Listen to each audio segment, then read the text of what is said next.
Halo semuanya, Assalamualaikum warahmatullahi wabarakatuh. Ya, saat ini saya sedang berada di subway kereta bawah tanah dengan kedalaman sekitar 150 meter di bawah tanah. Tetapi karena saya ingat untuk melanjutkan materi yang perlu saya janjikan tempo hari, nah saya ingin menjelaskan sedikit sebagai kelanjutan dari materi sebelumnya. Kalau materi sebelumnya kita sudah membahas tentang apa pengertian filsafat manusia, kita juga sudah membahas tentang bagaimana metode di dalam memahami filsafat manusia, termasuk ruang lingkupnya. Nah, sekarang saya ingin melanjutkan tentang bagaimana hubungannya dengan disiplin ilmu yang lain yang juga membahas tentang manusia. Termasuk di sana ada yang namanya antropologi, ada juga yang namanya sosiologi, ada juga psikologi, dan itu semua juga menggunakan manusia sebagai objek kajiannya. Lalu apa bedanya satu sama lain? Kemudian mengharuskan ada kajian khusus yang namanya filsafat manusia. Kita coba ulas misalnya, kalau sosiologi kita membahas tentang bagaimana pola interaksi satu individu. Budapesti Közlekedési Központ információi. Az M3-as metró október 23-ától Újpest központ és Kőbánya-Kispest között a teljes vonalon közlekedik, de a nyugati pályaudvar és a Nagyvárad tér között továbbra is csak a Deák Ferenc téren és a Kálvin téren áll meg. Részleteket a kihelyezett tájékoztatókon és a bkk.hu weboldalon találnak. Köszönjük figyelmüket. Oke, kalau sosiologi misalnya kita mengkaji tentang bagaimana pola interaksi satu individu terhadap individu yang lain, satu komunitas tertentu dengan komunitas yang lain. Kemudian dalam aspek antropologi kita mengkaji tentang kebudayaan pada suatu etnis tertentu. Sementara psikologi kita membahas tentang bagaimana kejiwaan atau mental individu, mental manusia itu kita ulas dalam disiplin ilmu ini. Lalu tidakkah cukup untuk mengkaji manusia dari sisi sejumlah perspektif sesuai dengan disiplin ilmu tersebut? Ternyata ada beberapa hal yang belum terjawab mengenai manusia yang ini kemudian menjadi objek garapannya filsafat manusia. Apa misalnya?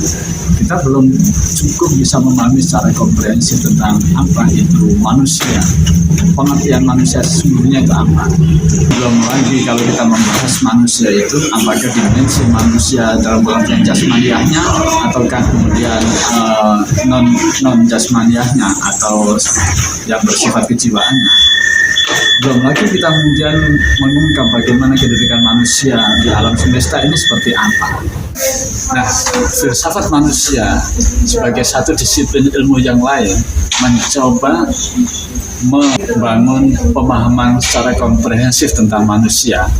Pada saat yang sama, disiplin ilmu yang lain mencoba memahaminya secara parsial.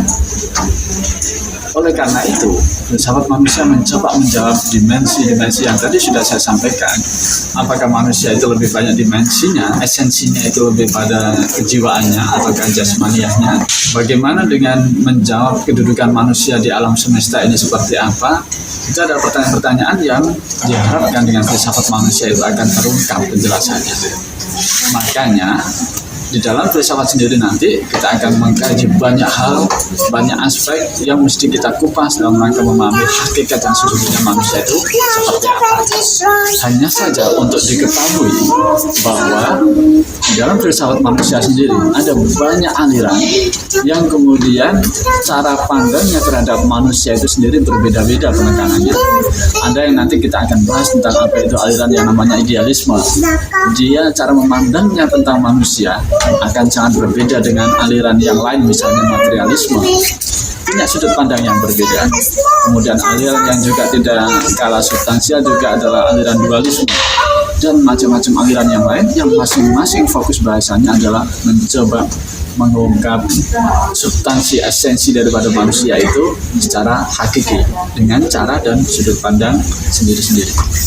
Makanya sebenarnya filsafat manusia ini hadir sebagai upaya untuk memahami dua dimensi dari manusia tersebut, dimensi kejiwaannya dan dimensi jasmaniannya. Materi ini menjadi sangat penting karena akan membimbing kita akan bersikap seperti apa, sangat tergantung pada pola paham kita tentang hakikat diri kita sendiri. Kita lihat misalnya di Barat, bagaimana mereka berperilaku, bagaimana mereka bersikap sangat berbeda dibanding dengan masyarakat pada umumnya di Timur.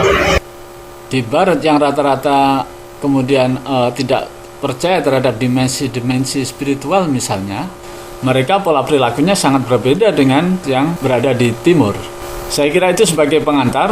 Nanti kita akan jelaskan lebih detail tentang bagaimana aliran-aliran filsafat manusia, mulai idealisme, materialisme, dualisme, dan aliran-aliran filsafat yang lain.